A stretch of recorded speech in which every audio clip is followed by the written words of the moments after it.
A serious no-go area for mariners without specific Bermuda experience. Bermuda's name comes to strike fear into the hearts of sailors and earns a reputation as the Isle of Devils. The paradox of Bermuda's paradise is that it was literally a ship's graveyard for its first 200-300 years.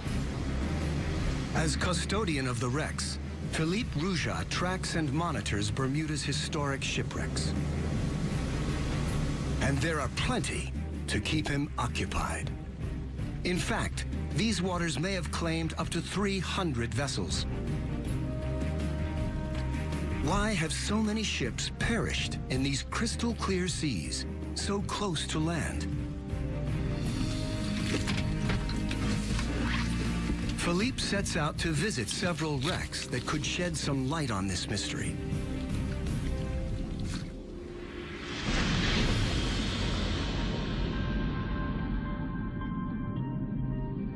First, the Mary Celestia, an iron-hulled steamship carrying supplies in the American Civil War. She left Bermuda, she came down South Shore and came to her demise right here, which is a very curious thing because we're literally only 800 meters from shore. And it happened on a flat, calm day. There's a lot of intrigue about it. There's clearly something out there that poses a deadly threat to shipping. To address this and other long-standing Bermuda Triangle mysteries, we need to see the underwater lay of the land. Removing the ocean layer by layer to gradually reveal an extraordinary landscape.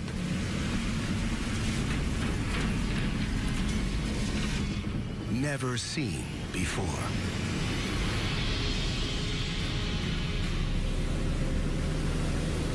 To look into the Bermuda Triangle's depths, we use a fast-evolving technology called sonar mapping. Sonar mapping fires sound waves to the ocean floor. The return signals display the shape and depth of the land beneath. And it's sonar technology that may help uncover the cause of the hundreds of shipwrecks surrounding the island. Hey, how you doing, Nick? All right, good, man. How you doing? Geologist Nick Hutchings is a modern-day prospector. He's using sonar mapping to hunt for signs of specific underwater formations close to where some of Bermuda's wrecks lie.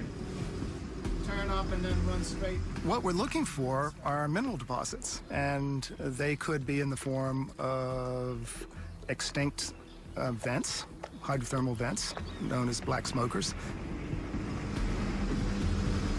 Nick believes the now extinct vents could contain rare metals and minerals.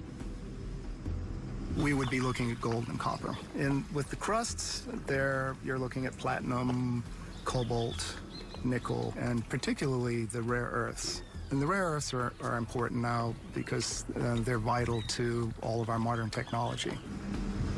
In order to seek out the valuable metals, Nick's using a multi-beam sonar device. The data reveal an extraordinary underwater landscape around Bermuda, including what appears to be a mountain edge. We have a big sort of flat plateau. We'll steam out to what we call the edge. You get to the side, and then it runs down at a slope of about 60 degrees. And that run down 350 fathoms. Why are we finding the edge of an underwater mountain just off the coast of Bermuda? To find out, we need to see the bigger picture. The latest sonar data from all around Bermuda allow us to virtually drain this entire area. With the water gone, the tiny island appears to perch on a spectacular mountaintop, a seamount 2.5 miles high, all alone in the middle of the Atlantic Ocean. So how did it get here? The reason why the island is here today is because of a very significant volcanic eruption that took place in this relatively isolated spot in the ocean plate that stretches from the earliest phase of development of the Atlantic Ocean. The volcano grew bigger and bigger over millions of years, until it finally towered above the ocean's surface. It erupted and completed a huge volcanic island that would have stuck up 3,000 or 4,000 feet above current sea level now. After the volcano became extinct 30 million years ago, wind and rain eroded the mountain down to a flat plateau. Then, as sea levels rose after the Ice Age, Bermuda was left as a small island on top of the seamount. Today, reefs have built up on the slopes of this ancient volcano and now surround most of Bermuda. Bermuda's reefs are our natural barrier for protecting us from the fury of the ocean, but it's also been the sad fate for many mariners. These reefs are potentially deadly to shipping, but it's what is living on the reef that poses an even more treacherous threat. Locally, they're known as boilers or breakers. Breakers are formed by a type of rocky algae and the shells of millions of tiny mollusks. Together, they create an incredibly hard limestone structure, which can grow up to 35 feet from the seabed, with the tops sometimes breaking the surface at low tide. The breakers themselves are actually materially harder than the surrounding reef, which is why they've survived and which is why the processes that created them have continued to persist. And so any ship encountering one of these things, wooden, metal, or otherwise, would be in for a very serious impact. Breakers sometimes have sharp points. These can pierce a ship's hull like a can opener, potentially sinking it in minutes. And they can be at their deadliest in calm weather. One of the ironies of breakers is that they're more visible when there's wave action and storms. So in fact, the breakers are sometimes at their most dangerous on a flat, calm day because they can't be seen at all. Breakers have caused many of Bermuda's shipwrecks. The Mary Celestia is one of them. This concealed threat surrounds Bermuda, a deadly legacy of its volcanic past. Draining the island of Bermuda helps to explain the hundreds of wrecks found here. But this is only one small corner of a vast triangle that stretches from Bermuda at the northern point to Puerto Rico in the south, with the Florida coast forming the western tip.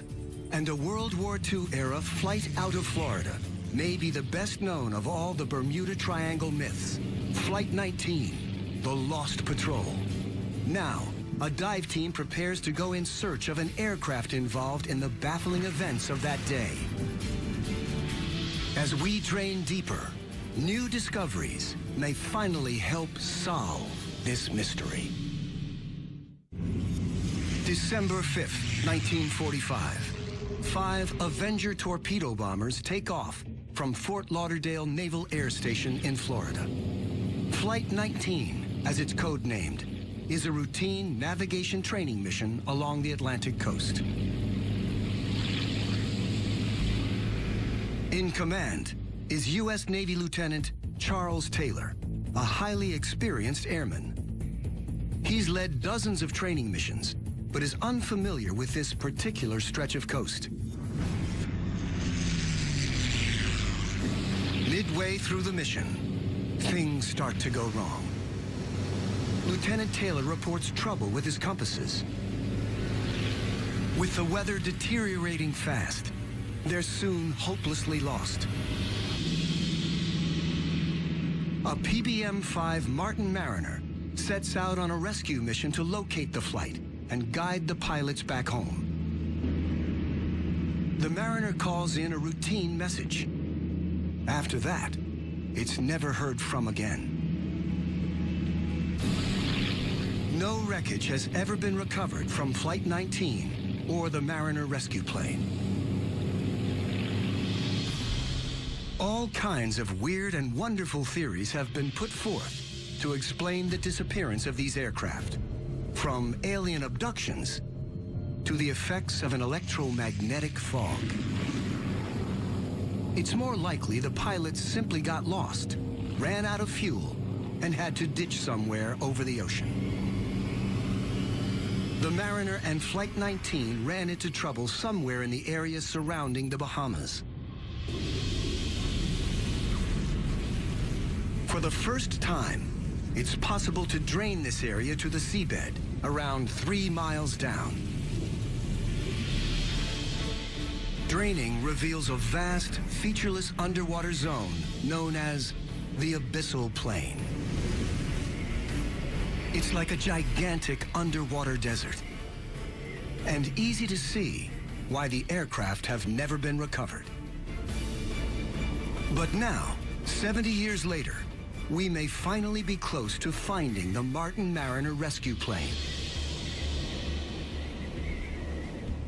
Mike Barnett is a technical diver who specializes in hunting down lost aircraft. He's spent years investigating the Flight 19 incident and thinks he's got a pretty good idea where the Mariner crashed. I tried to recreate the flight path in my mind where this aircraft might have gone and where it went down. Starting off down here at Banana River Naval Air Station, where the aircraft launched from, it traveled north up to Cape Canaveral, and then it headed offshore to rendezvous with the search area it was assigned. We know about a half hour after taking off, there was an explosion sighted. There's a freighter out there that recorded seeing an explosion midair. When the vessel got on site, they didn't find any debris. Either the aircraft sunk or portions of it were carried away by the Gulf Stream. Today, Mike and his team set out in search of the remains of the lost aircraft. The site we're going to investigate today, it's about 230 feet of water, about 50 miles off the coast. We think this is a potential suspect worthy of investigation because it is in the general area. It's a little bit north of where we would expect it, but with the influence of the Gulf Stream, it could have been carried north. Local fishermen have reported wreckage in this area, and Mike's looking for it on his sonar. We just ran over the target. It's low profile, it's fairly small, which you'd expect for an aircraft. I guess at this point now, it's just time to suit up and go check it out.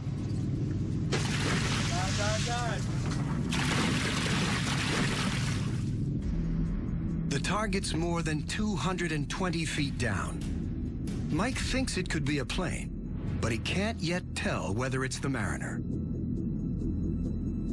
Visibility at this depth is limited, and a strong current makes the search really challenging. We know we're close. There's a lot of fish and shipwrecks. They attract fish, so we know we're in the vicinity. Then, out of the gloom, the divers spot something. That's the nose wheel of the aircraft.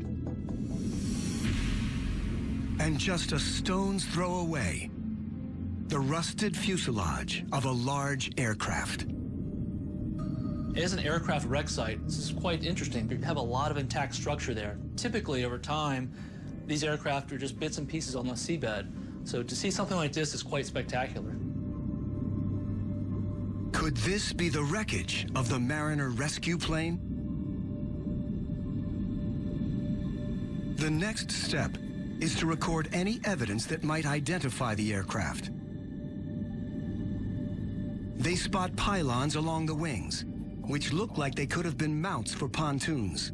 The aircraft seems to have been amphibious. Portholes on the side of the fuselage are what you expect to find on a Mariner. And the shape of the horizontal stabilizer looks familiar to the divers from photographs of the airplane. It suggests this could be the amphibious Mariner rescue plane, but the team hasn't found a definitive piece of evidence. It's definitely a plane. I want to be very careful what I say, but there are some very interesting features. There's a lot of things you expect for a search and rescue aircraft to have. And I want to get back and look at some pictures and video to some observations. I'm excited, very excited. Something that warrants further scrutiny. Mike needs an expert opinion to identify the plane, so he shows the dive footage to an aviation historian, Roy Stafford. Okay. Roy's a former U.S. Navy pilot and an authority on American military aircraft.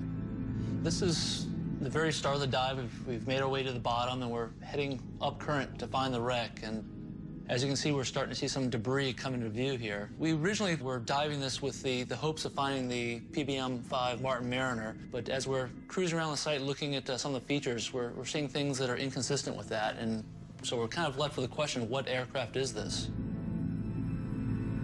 Well, judging by the brake system and the tire that was on there, it would be a post-World War II aircraft. Okay. I could tell that right off the bat. That looks like it's obviously part of the cockpit, the top of it, the windows. Roy is 100% certain this wreck's not the Mariner they've been looking for. But if the wreckage isn't the missing search and rescue plane, then what is it? The answer could help resolve another triangle mystery. Is significant down here, the porthole that you see there may be a porthole for a camera. Exactly, and we actually see several of them inside that were very prominent that really caught our attention. You see there's twin engine. That pretty much ices it. There's only two possibilities, two pylons, one on each side would be either an RB-66, which usually wouldn't have a reason to be in that area, or the Navy A3. It doesn't take Roy long to conclusively identify the type of plane. It's beyond a doubt an A3 Skywarrior. By comparing the fuselage and the pylons underneath the wings, the sweep back on the horizontal tail, the fact that the landing gear retract into the fuselage, these are all absolute indices of it being an A3 Skywarrior. The A3 Skywarrior was the largest carrier-launched aircraft in the U.S. Navy in its day. And Navy files show that in 1960, one crashed while attempting a carrier landing in this area. It's highly likely that this is the wrecked A3 that Mike and his team have tracked down. But Flight 19 and the Mariner rescue plane remain lost. The search continues to find this aircraft. We know it's out there. It's just a matter of finding the exact place. If we were to drain the vast abyssal plain around the Bahamas, somewhere out there we'd almost certainly find the Lost Patrol. And based on the condition of other wrecked planes found on the sea floor, this is how we'd expect them to look after 7 decades in the sea. As we drain even more water from the Bermuda Triangle and head deeper, we'll encounter other bizarre phenomena. In the Bahamas, ancient tales speak of sea monsters hidden in deep underwater caves, beasts that consume people and ships.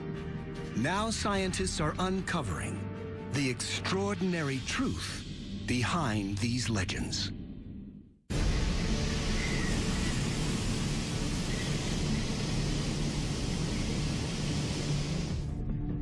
Just 50 miles off the coast of Florida, at the Bermuda Triangle's western point, lie the Bahamas. An archipelago of more than 700 islands. Here we encounter one of the Triangle's most mysterious natural forces. Whirlpools that, according to local legends, can suck down people and ships. With the ocean's drain to nearly 3 miles, a stunning landscape is revealed. The Bahamas sit atop a vast limestone plateau that rears up from the seabed. It's known as the Great Bahama Bank. Cliffs taller than any found on dry land soar nearly 15,000 feet, almost 3 times higher than the Grand Canyon. Closer to the shoreline, another phenomenon. Some of the strangest geological rock formations found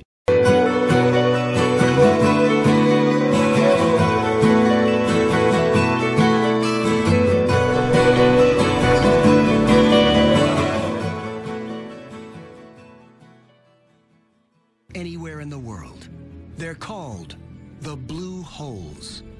Gigantic underwater cavities extending hundreds of feet below sea level. Dean's Blue Hole is the biggest and deepest of them all.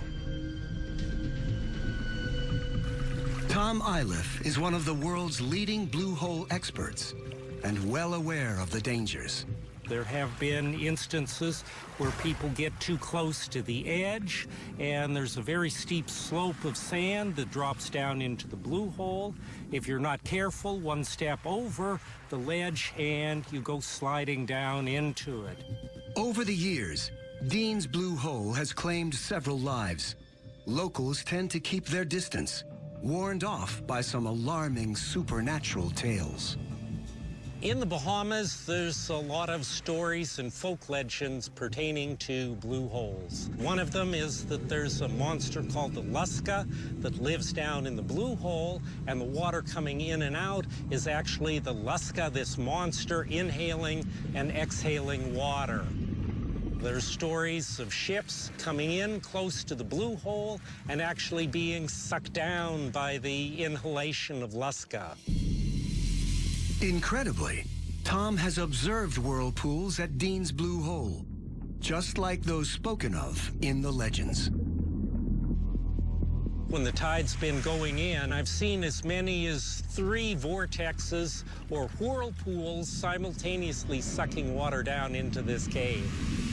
Tom's eager to find a rational explanation for this strange phenomenon. There's a tidal effect at work here. But could there also be other forces operating in the blue hole's largely uncharted depths? The only way to find out is to dive. Tom's been exploring blue holes in the Bahamas for more than 20 years, and they never fail to impress. They're portals to another world. When we dive in this, it's like going to no other place on the planet. The blue holes are an unusual natural feature that geologists now think they understand. In the last ice age, sea levels were lower. Back then, all this limestone was above ground. Acidic rainwater percolated down into the limestone, eroding large voids in the rock. Eventually, the ceiling of a void collapsed in, creating the distinctive blue hole bottle shape. As sea levels rose at the end of the Ice Age, the entire feature was submerged. As Tom dives down into Dean's Blue Hole, it suddenly widens out. When we get down to a depth of 60 feet, we have about 150 feet or so across the chamber. As we go deeper below, at a depth of about 80 feet, it breaks again and opens, and again doubles in size, probably 300 feet across the system. Then, 120 feet down, Tom spots what appear to be side tunnels branching off the main funnel. They're small, but exert a powerful suction force. These have strong tidal currents that were trying to suck us in. We only went a short distance, but on the way back, we had to literally pull ourselves hand over hand in order to get out of them. At 150 feet, Tom's at the limit for this dive. He's never ventured deeper. A tiny number of expert divers have braved it, one descending to an incredible 663 feet. But the depths remain largely unexplored.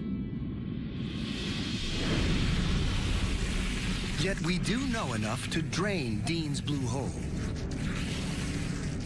revealing the vast bottle-shaped cave and a branching network of tunnels and fissures further down into the depths. It's the flow of water in and out of these tunnels that generates the whirlpool effect, not a mythical sea monster. Without water, Dean's Blue Hole is an ominous, yet entirely natural, geological structure. The Bahamas Blue Holes may be slowly giving up their secrets, but there are many more unexplained phenomena at work in the Bermuda Triangle. Strange tales of gigantic walls of water appearing out of nowhere. And a curious underwater substance covering the seabed with the potential to destroy ships. March 1918, a U.S. Navy cargo ship sets sail from Barbados. The USS Cyclops is a large 19,000-ton bulk carrier. She's transporting a cargo of manganese ore, and there are 309 men on board. One day out of port, she enters some of the deepest waters in the Bermuda Triangle area and simply disappears. No trace of the massive ship or its crew has ever been recovered.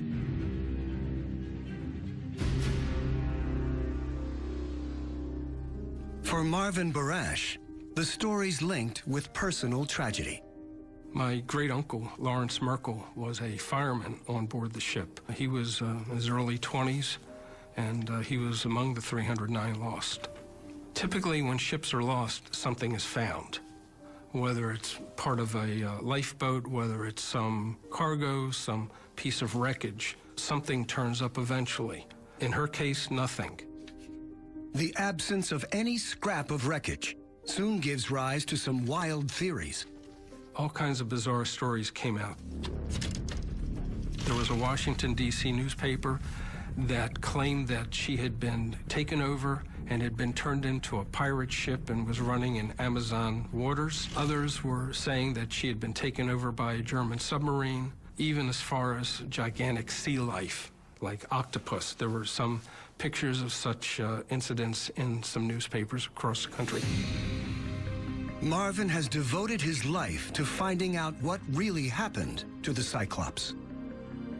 He's scoured every document and record linked to the ship. It's taken decades of painstaking research, but he now believes he's identified a fatal weakness in the ship's design. She was at one time the largest and fastest U.S. Navy ship afloat. She had a flat bottom. She rolled quite easily. And on one day, she rolled approximately 50 degrees one way and in the high 40s the other way. And to many vessels, that could have just continued and caused a complete catastrophe. So given the ship's tendency to roll, did something happen to tip her over? Something extraordinary. For centuries, mariners have spun tales of rogue waves. Enormous walls of water appearing out of nowhere, overwhelming any ship in their path.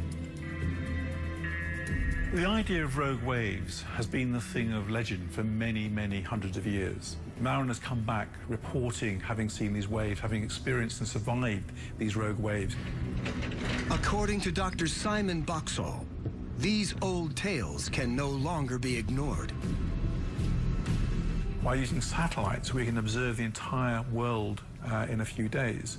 And so we have, over the last 20 years, observed and measured freak waves, which are, in some cases, in excess of 100 feet.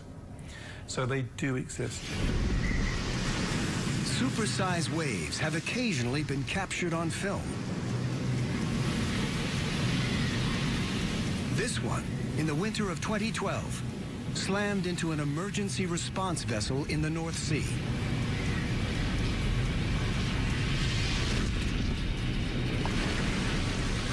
Given the Bermuda Triangle's extreme weather patterns, rogue waves on a similar scale may be possible. You have North Atlantic, you have equatorial storms, the hurricane system's coming through on a regular basis, and you've got storms coming off the Gulf of Mexico. And these come together to create a very confused and a very turbulent sea with freak waves. So did the Triangle's turbulent seas produce a freak wave large enough to sink the Cyclops? The Bermuda Triangle has long been thought of as a place of mystery. We're using the latest technology to drain it layer by layer and possibly dispel the myths. Sometimes, experimental science can help tackle a long-standing puzzle. Plymouth University in southern England, the Coast Laboratory Wave Tank. This is one of the most advanced wave tanks in the United Kingdom. It can simulate a wide range of the ocean conditions that occur in the Bermuda Triangle. Scientists here take the theory of rogue or freak waves very seriously. Let's go for a focus location of 16 meters. Today, these oceanographers are conducting an experiment to determine whether a rogue wave could have sunk a large vessel like the missing U.S. Navy ship, the Cyclops. The team deploys a scale model comparable in size to the Cyclops. First, they generate a normal wave pattern.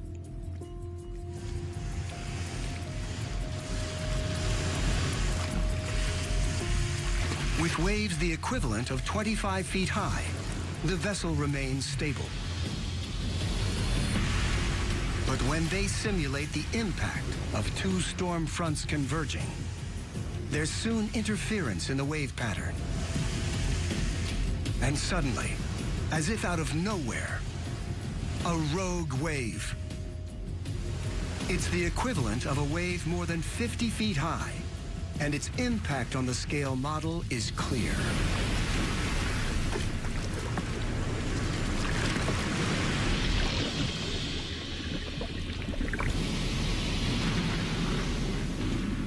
So there is evidence that a rogue wave could theoretically have sunk the Cyclops.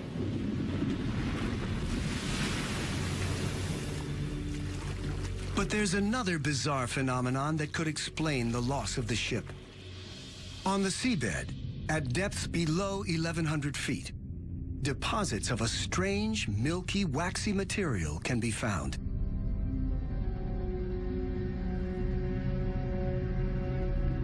A single patch can cover an area bigger than Manhattan. It's a substance called methane hydrate. These methane hydrates are formed as a result of material from the surface, organic material, dead fish, dead plants, plankton, sinking to the seafloor and then degrading through bacterial decay, microbial decay. This footage shows actual clumps of methane hydrate on the seabed. Methane can also get trapped in pockets beneath the ocean floor. 1981, in the South China Sea, a drill ship hit a shallow gas pocket, causing a blowout. As gas bubbled to the surface, it made the ship unstable, leading it to capsize and eventually sink. Any large-scale disturbance on the seabed, such as an earthquake or landslide, could dislodge a substantial slab of methane hydrate, which turns to gas as it floats to the surface. So a methane hydrate release could potentially have caused the USS Cyclops to capsize, especially given that her design left her prone to rolling. But the only way to determine what really happened to the ship is to find her wreckage. Having studied as much as I could about approximately how far the ship may have made it from her departure point, I think she probably was about a day out of port, and she probably wound up around the northwest area of Puerto Rico. Marvin's hopeful that the wreckage site may one day be found. To find the resting place of Cyclops and my great-uncle and all the others who served with him would mean a lot. But if Marvin's calculations are correct, the ship won't be easy to recover. Draining the area reveals a trench up to 5 miles deep. The Puerto Rico Trench. This is where the triangle reaches its deepest point. In fact, it's the deepest point in the entire Atlantic. As scientists explore the massive underwater feature, they're finding it could conceal the deadliest of all the Bermuda Triangle's secrets. The source of a potentially devastating tsunami. The deepest part of the Bermuda Triangle, the Puerto Rico Trench, may conceal its deadliest secret. So scientists race to explore this inaccessible underwater region.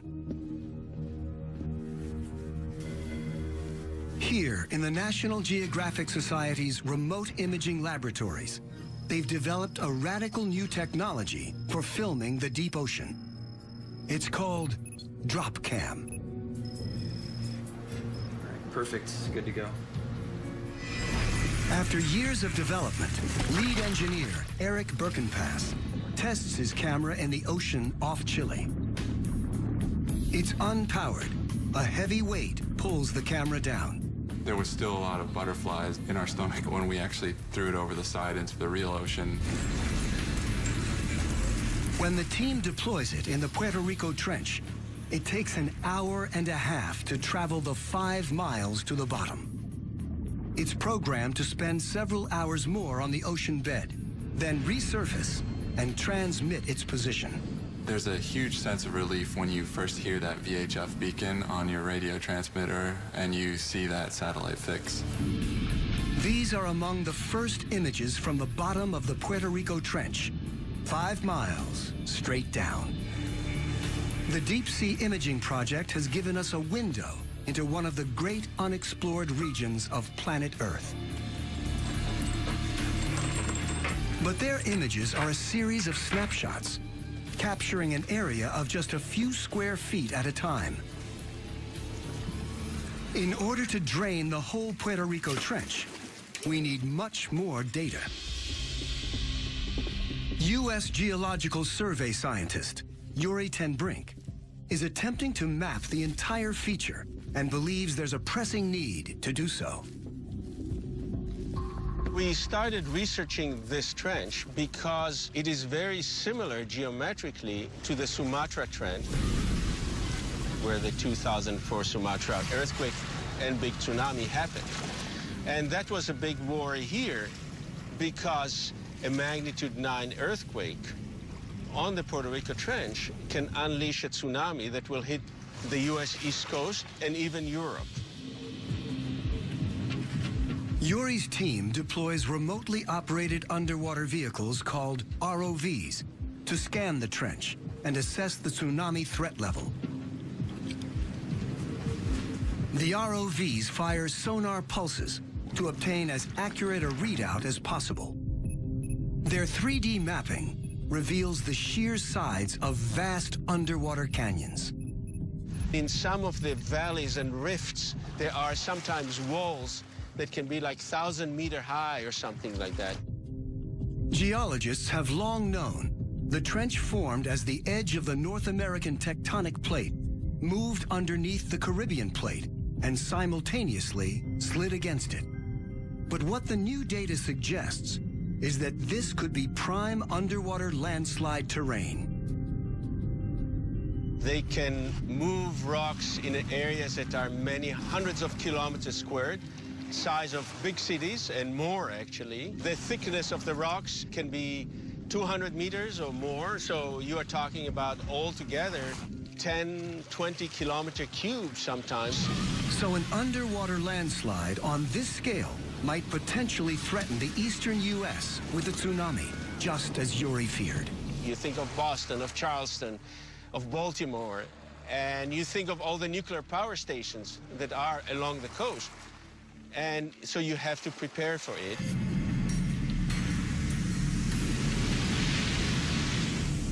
The terrifying impact of a tsunami on an insufficiently protected nuclear power station is now understood. Following the 2011 Fukushima disaster, for an equivalent tsunami to reach the U.S., there would have to be a magnitude 9 earthquake in the trench. To assess the odds of a quake on this scale, Yuri's team sampled rock cut from the bottom.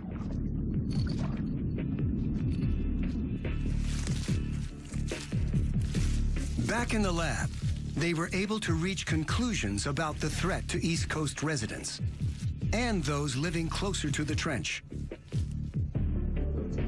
From our current understanding, we are not sure that it's capable of such large earthquakes. That not to say that it's not capable of big earthquakes, magnitude 8 to 8.5. That could also happen. They may not hit the U.S. East Coast, but they will still cause tremendous damage in the Caribbean. It's also possible that an earthquake centered in the trench could trigger a methane hydrate release, a further clue that these may be responsible for some of the area's notorious disappearances. URI's completed data allow us to drain 500 miles of the Puerto Rico Trench. Given its vast scale and immense depth, it's perhaps no surprise many of the triangle's missing ships and planes remain lost. There are spectacular sheer cliffs several miles high. It's truly an awe-inspiring landscape at the very bottom of the Atlantic Ocean. 5 miles down. Draining the Bermuda Triangle has shown a stunning range of